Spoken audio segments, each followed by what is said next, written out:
புலன் விசாரணை.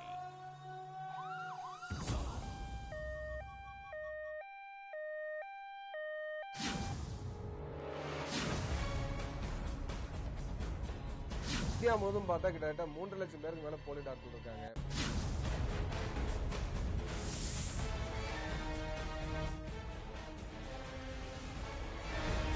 இந்தியாவிலே விற்கக்கூடிய மருந்துகளில் ஏறத்தாழ 30 விழுக்காடு மருந்துகள் வந்து போலி மருந்துகளா இருக்கின்றது.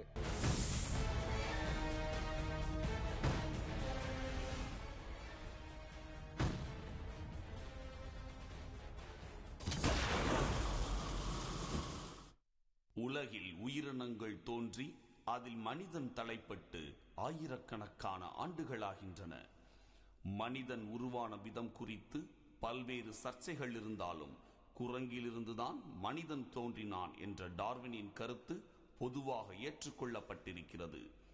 மனிதன் தோன்றிய நாள் முதலே இந்த உலகம் அவனுக்கு சவாலாக மாறிவிட்டது.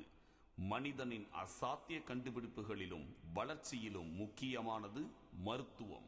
பல்வேறு கொடிய நோய்களிலிருந்து மனிதர்களை மீட்பது முதல் சிறுநீரக மாற்றம், இதய மாற்றம் என்று மருத்துவத்துறையின் வளர்ச்சி அபரிமிதமாயிருக்கிறது. உலகின் பல்வேறு நாடுகளிலும் மருத்துவத்துறையின் வேகம் அதிகரித்து வரும் நிலையில் நமது நாட்டில் இருந்து வெளிப்படும் செய்திகள் அதிர்ச்சியை ஏற்படுத்துகின்றன. MBBS, MD என்று படித்துவிட்டு மருத்துவம் பார்ப்பவர்கள் ஒருபுறம் இருக்க, முறையாக படிக்காமலேயே போலி மருத்துவர்களாக பலர் உலவிக் கொண்டிருக்கின்றனர். தமிழகத்தில் 50,000, டெல்லியில் 50,000 என்று நாடு முழுவதும் சுமார் 3.5 லட்சம் போலி மருத்துவர்கள் இருப்பதாக அதிர்ச்சி தகவல் வெளியாகியிருக்கிறது. இந்தியாவுடைய மக்கள் நலனுக்கு பல்வேறு விஷயங்கள் மிகப்பெரிய பிரச்சனையாக இருக்கின்றன. அது மிக முக்கியமான ஒரு பிரச்சனை போலி மருத்துவர்கள் பிரச்சனை. இந்தியாவில் போலி டாக்டர் மிக அதிகமாக இருக்கிறார்கள். தமிழகத்திலும் கிட்டத்தட்ட 50,000 டாக்டர்கள் போலி டாக்டர்களாக இருக்கிறார்கள். போலி டாக்டர் என்றால் MBBS படிப்போ இல்லை மருத்துவ படிப்போ படிக்காதவர்கள், எந்த விதமான மருத்துவ படிப்பும் படிக்காதவர்கள், மாடர்ன் மெடிசினோ அல்லது சித்தாவோ யுனானியோ ஹோமியோபதியோ போன்ற எந்த விதமான படிப்புகளுமே படிக்காமல் ஏதோ ஒரு மருத்துவமனையில் மருத்துவருக்கு உதவியாளராக இருந்துவிட்டு கொஞ்சம் அனுபவம் பெற்ற பிறகு 10ஆம் வகுப்பு 12ஆம் படித்தவர்கள் அந்த அனுபவத்தின் அறிவை கொண்டு நோயாளிகளை பார்த்து அவர்களை குணப்படுத்தக்கூடிய சிகிச்சை முறை செய்யக்கூடியவர்கள் தான் நம்ம போலி டாக்டர் சொல்றோம். இப்போ இப்படிப்பட்ட படிக்காத போலி டாக்டர்கள் தமிழகத்தில் கிட்டத்தட்ட 50,000 பேர் இருக்காங்க. டெல்லி மாநகரில் மட்டுமே 50,000 பேர் இருக்காங்க. இந்தியா முழுவதும் பார்த்தா கிட்டத்தட்ட 3 லட்சம் பேருக்கு மேல போலி டாக்டர் இருக்காங்க. மருத்துவருக்கு உதவியாளராக பணிபுரிந்த அனுபவத்தை கொண்டு சிலர் மருத்துவர்களாக தங்களை தாங்களே அறிவித்துக் கொள்கின்றனர். அவர்களின் மருத்துவ கையாடலுக்கு பெரிதும் பலியாவது கிராமப்புற மக்கள் தான். பல்வேறு விதமான பாதிப்புகள் மக்களுக்கு உருவாகுது.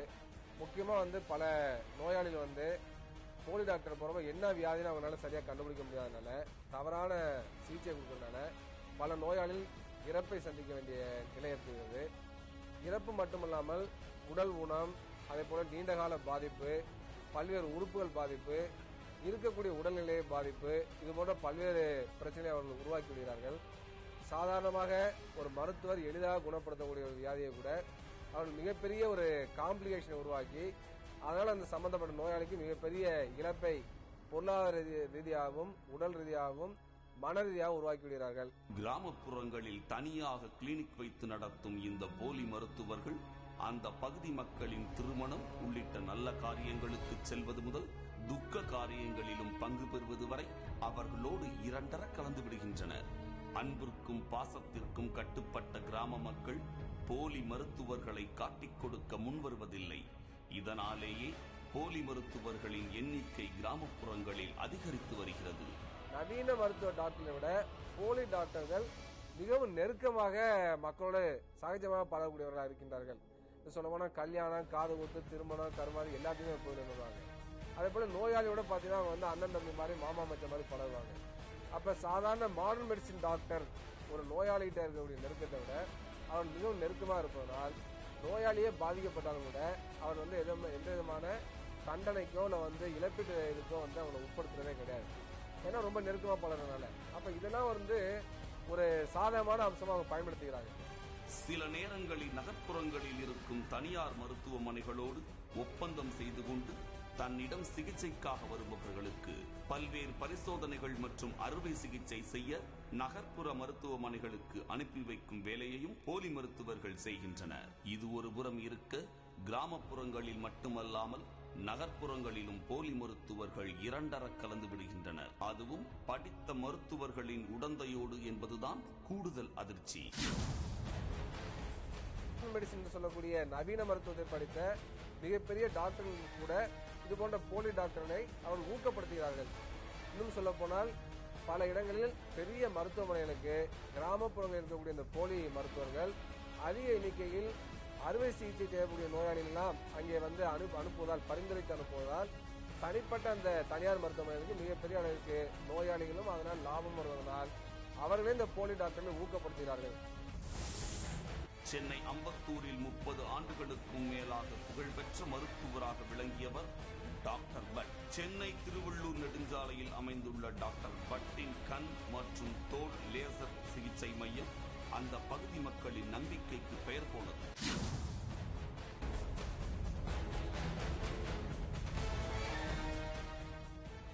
டாக்டர் பட்டின் மகன் கிருஷ்ணராஜும் அவரது மருமகள் ஷியாமலாவும் மருத்துவர்களாக இருந்ததால் பொதுமக்கள் பெருமளவு வரத் தொடங்கினர். இந்த நிலையில் டாக்டர் பட்டின் மருமகள் ஷியாமலா ஒரு போலி மருத்துவர் என்ற உண்மை தெரிந்ததும் பெருமளவில் அதிர்ந்து போயிருக்கின்றனர் இந்த பகுதி மக்கள். அம்பத்தூர்ல வந்து ஹாஸ்பிட்டல் ரொம்ப நல்லா இருக்கு. ஆனால் அவங்க வந்து ரொம்ப வருஷமா இருக்காங்க. ட்ரீட்மெண்ட்லாம் நல்லா தான் இருந்து பட் ஹாஸ்பிட்டலில். ஆனால் இப்போ இந்த மாதிரி இது நடந்தது வந்து யாருக்கும் தெரியாது. அவங்க திடீர்னு ஒரு நாள் நாங்கள் பார்க்கும்போது அவங்கள கூட்டிகிட்டு போகும்போது தான் எங்களுக்கு இந்த மாதிரி ஒரு மேட்டர் நடந்தது தெரியும்.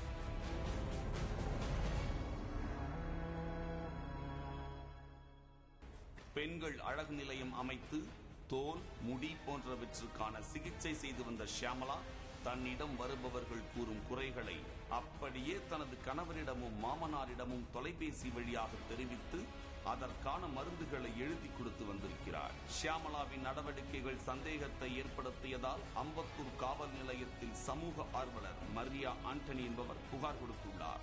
புகார் கொடுத்த மரியாவுக்கு என்ன மிரட்டல் வந்ததோ தெரியவில்லை. அவர் வசித்து வந்த வீடு தற்போது பூட்டி கிடக்கிறது. இந்த புகாரின் பேரில் வழக்கு பதிவு செய்த காவல்துறையினர் ஷியாமலாவை கைது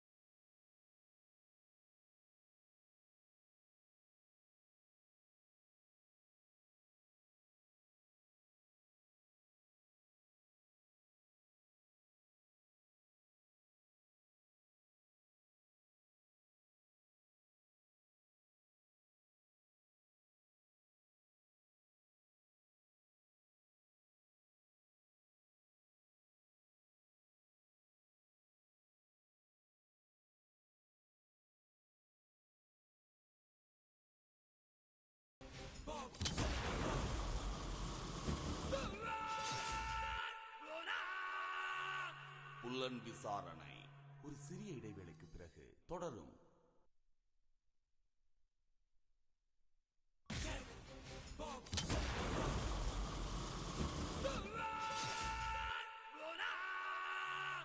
புலன் விசாரணை தொடர்கிறது. டாக்டர் ஷியாமலா என்பவரை போலீசார் கைது செய்து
40 ஆண்டு காலமாக அம்பத்தூரில் வந்து மருத்துவம் பார்ப்பதாக, மருத்துவ தொழில் செய்வதாக சொல்லிக்கொள்ளக்கூடிய டாக்டர் பட் வீட்லேயே வெறுமனே +2 படிச்சுட்டு உங்களுக்கு வந்து நான் MD படித்தேன்னு சொல்லி மாமனாரையும் கணவரையும் விட அந்த ஷியாமலா என்று கைது செய்யப்பட்ட அந்த போலி மருத்துவர், அவருடைய கணவர் ஒரு கண் மருத்துவராக இருக்கிறதா சொல்கிறாங்க. அவருடைய கணவரையும் மாமனாரையும் விட வந்து அதிகமான வந்து கன்சல்டிங் ஃபீஸ், மருத்துவ கட்டணம் வசூல் செய்து ஒரு 9 ஆண்டு காலம் உங்களுக்கு வந்து அம்பத்தூரில் தற்போது வந்து கீழ்ப்பாக்கத்தில் அவங்க ப்ராக்டிஸ் பண்ணியிருக்காங்க அப்படின்னு சொன்னால், மருத்துவம் நடத்தியிருக்காங்கன்னு சொன்னால், அவங்க வந்து ஒவ்வொரு முறையும் வந்து அவங்க மாமனாரை கணவரை கன்சல்ட் பண்ணிக்கிட்டு இந்த சிகிச்சைக்கான இதெல்லாம் வந்து செஞ்சு வந்ததாக இப்போ ஒவ்வொரு தகவலாக வருது.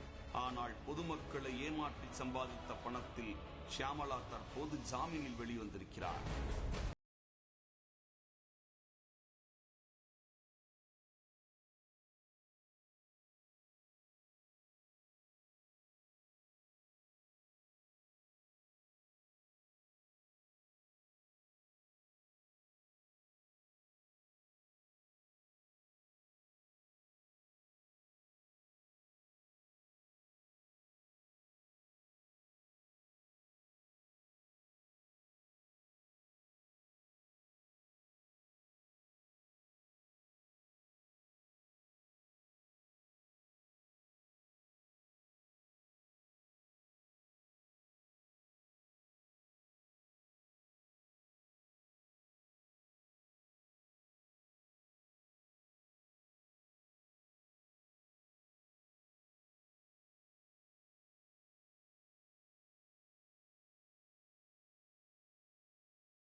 புலன் விசாரணை ஒரு சிறிய இடைவேளைக்கு பிறகு தொடரும்.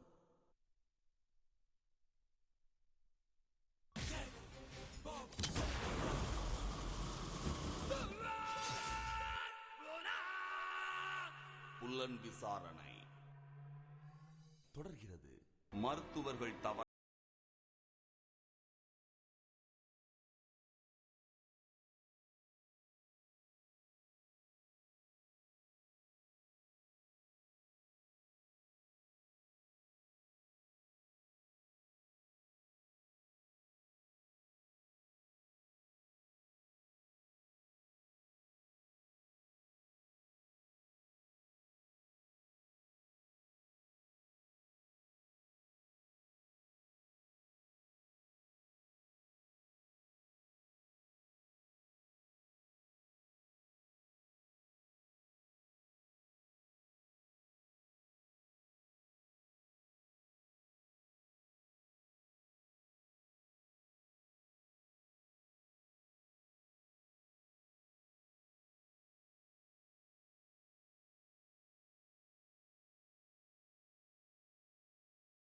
வழங்க முடியாத ஒரு சூழல் இருக்கின்றது. போலி மருத்துவர்கள் தான் பொதுமக்களை பாதிக்க செய்கிறார்கள் என்றால், போலி மருந்துகளின் அதிகரிப்பும் பல உயிரிழப்புகளையும் பல்வேறு பாதிப்புகளையும் ஏற்படுத்தி வருவதாக கூறப்படும் செய்தி வெந்த புண்ணில் வேல் பாய்ச்சுவதாக இருக்கிறது. இந்தியாவில் சுமார் 30% மருந்துகள் போலி மருந்துகள் என்ற செய்தி நம்மை உலுக்குகின்றது. உலகம் முழுவதுமே அதிகமான அளவிற்கு போலி மருந்துகள் இருக்கின்றது. இன்னும் சொல்ல போனால் போலி மருந்து உற்பத்தி மற்றும் விற்பனையில் உலகத்திலேயே மிக அதிக அளவிற்கு நடக்கக்கூடிய நாடாக இந்தியா இருக்கின்றது. இந்தியாவிலே விற்கக்கூடிய மருந்துகளில் ஏறத்தாழ 30 விழுக்காடு மருந்துகள் வந்து போலி மருந்துகளாக இருக்கின்றது. போலி மருந்துன்னு பார்த்தீங்கன்னாக்கா அது லேபிள் எல்லாமே வந்து பார்த்தீங்கன்னாக்கா ஒரு நல்ல கம்பெனி மருந்து மாதிரியே இருக்கும். சமீபத்தில் பார்த்தீங்கன்னா பீகாரில் வந்து ஒரு அமைச்சருடைய குழந்தைய கூட போலி மருந்து உட்கொண்டு அதனால இறந்திருக்காங்க. அதே போல உத்தரப்பிரதேசில் இருக்கக்கூடிய அரசு மருத்துவமனைகளுக்கு கூட போலி மருந்துகள் சப்ளை செய்யப்பட்டு அது வந்து கண்டுபிடிக்கப்பட்டு மிகப்பெரிய அளவுக்கு நடந்திருக்கக்கூடிய மோசடி வந்து அம்பலப்படுத்தப்பட்டது. எனவே தமிழகத்திலும் கூட இந்த போலி மருந்துகள் இருக்கின்றது. போலி மருந்துகளால் மிகப்பெரிய பாதிப்பு வருகிறது. எனவே இந்த போலி மருந்தை ஒழிப்பதற்கான நடவடிக்கையில வந்து சம்பந்தப்பட்ட அரசு துறை அதிகாரிகள் மட்டுமல்லாமல் அது சம்பந்தமாக தெரிந்தவர்கள் கூட மக்கள் விழிப்புணர்வை பெற்று சம்பந்தப்பட்ட அதிகாரிகளுக்கு தெரிகிறது ஒழிப்பதற்கான நடவடிக்கை எடுக்க வேண்டும். போலி மருந்தால மிகப்பெரிய ஆபத்து இருக்கு. என்னன்னாக்க நீங்க பாத்தீங்கன்னா சர்க்கரை நோயாளி வந்து சர்க்கரை மாத்திரையை சாப்பிடுவார். ஆனா அந்த மாத்திரை வந்து சர்க்கரை மாத்திரை சாப்பிடுகின்ற பொழுது அது போலி மருந்தா உண்மையான மருந்தானே தெரியாது. அப்ப அந்த மாதிரி இருக்கின்ற பொழுது அவருக்கு நோய் கட்டுப்படுத்த முடியாது. அதே போல பாத்தீங்கன்னா மிக சில ஆன்டிபயோட்டிக்ஸ் சொல்லக்கூடிய நோய் கிருமி கொல்லி மருந்துகள் மிகவும் சக்தி வாய்ந்த நோய் கிருமி கொல்லி மருந்துலாம் இருக்கு. அப்படிப்பட்ட மருந்துகளையும் கூட போலியான மருந்துகள் வருகின்ற பொழுது என்ன ஆகுதுனாக்க அவர்களுக்கு அந்த மருந்து வேலையே செய்யாது போலி மருந்தை பயன்படுத்துறதுனால. அப்ப மிக மோசமான ஒரு நோய் தொற்றுதலுக்கு உள்ளானவர்களுக்கு இந்த மருந்து வேலை செய்யுங்கிற அடிப்படையில் டாக்டர் நம்பிக்கையோட கொடுக்குறப்ப அந்த மருந்து வேலை செய்யனாக்க அந்த நோய் தொற்றுதனால செப்டிசீமியா என்று சொல்லக்கூடிய மிகப்பெரிய அளவுக்கு பாதிப்பு ஏற்பட்டு அந்த நோய் கிருமியுடைய விஷப்பொருள் உடம்பு ஃபுல்லா பரவி அதனால கூட இறக்கக்கூடிய நிலைமையெல்லாம் ஏற்படும். அப்ப இன்றைக்கு வந்து பாத்தீங்கன்னாக்க எல்லா விதமான மருந்து பொருட்களுமே போலியில் வந்துருச்சு. இன்னும் சொல்ல போனா ஐவி ஃப்ளூயிட்ஸ் என்று சொல்லக்கூடிய